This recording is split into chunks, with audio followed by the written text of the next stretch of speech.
We've said the source has a personality. And as shamans, it's our job to get to know this personality, finding out how the source likes to be entertained so we can do the source's pleasure in the way the source wants to be pleasured.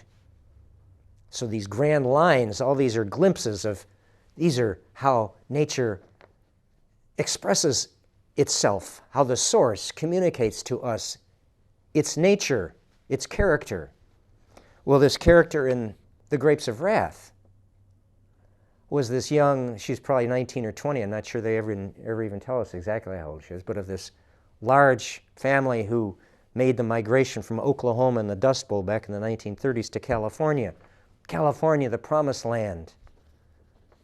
The Dust Bowl, everything was desolate and laid to waste, and everyone was going broke. And anyway, they made this perilous journey over the mountains and across the desert in this old beat-up truck, and by miracle they made it to California. Of course, in California, they find out there's hundreds of thousands of other of these migrant farmers, as desperate as they are for work, and there is no work. So they're no better off in California than they were in Oklahoma. And here's this girl who's 19 or 20, married, pregnant, and lo and behold, her husband abandons her on the way out. So now she's about to give birth. The husband is gone. Her family is absolutely destitute. All their dreams are shattered.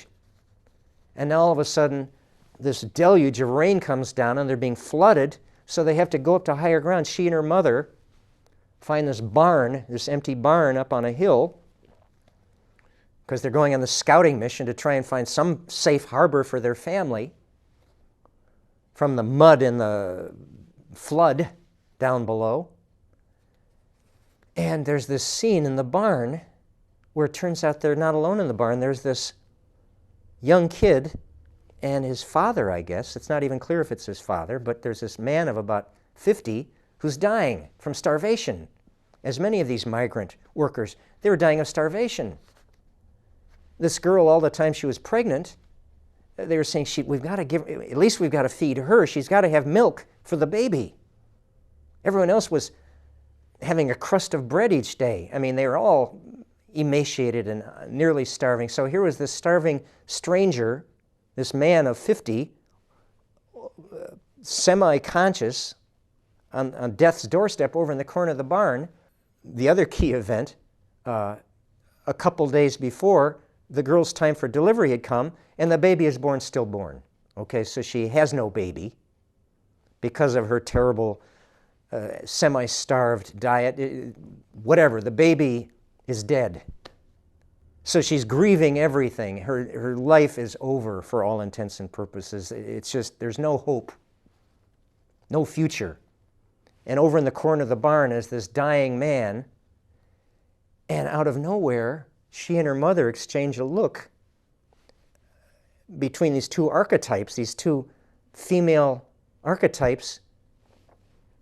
Somehow in this darkest hour, this pit of depravity and suffering, of death, this knowing look takes place between mother and daughter, and without even speaking, the daughter knows what she has to do. She goes over to the dying man,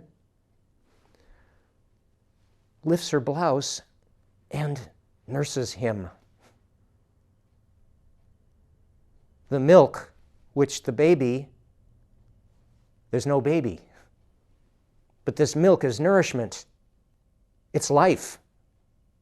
And here's a man who needs nourishment. And the mother and daughter become these universal ancient characters, and this cabaret unfolds, this awareness, this extraordinary wisdom, these grand lines of nature, and both know exactly what needs to be done. The girl, with her breasts full of nourishment, goes over and nourishes this dying man. And then the end. The book ends. Electrifying. The life spirit, unquenchable,